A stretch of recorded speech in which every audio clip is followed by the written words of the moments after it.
শুভ দুপুর বন্ধুরা। তো চলো দুপুরে থালাটা সাজিয়ে নিই। আর দেখো প্রথমেই নিয়ে নিয়েছি থালা। তো আজকে একটু থালাটা অন্যরকমভাবেই সাজাবো। প্রথমে নিয়ে নিচ্ছি ভাত। ভাতটা আজকে বাটিতে করেই নিয়েছি।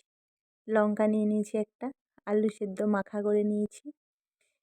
আর এটা হচ্ছে পুকুরের চুনো মাছ, পুঁটি মাছ। তাকে ভেজে লঙ্কা পেঁয়াজ দিয়ে বেশ মেখে নিয়েছি। এটা খেতে ভালো লাগে, যারা খাও তারা জানো এর স্বাদ কীরকম।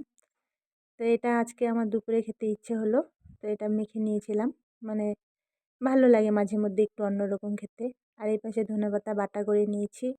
আর হালকা পাতলা খেলে পেটও ঠান্ডা ঠান্ডা থাকে, মনও শান্ত থাকে। কিন্তু তাও মানুষের জিভ তো নানান রকম জিনিস খেয়ে অভ্যস্ত, সবসময় একই রকম খাবার ভালো লাগে না। তো এই খাবারটা আবার কালকে খেলে হয়তো ভালো লাগবে না।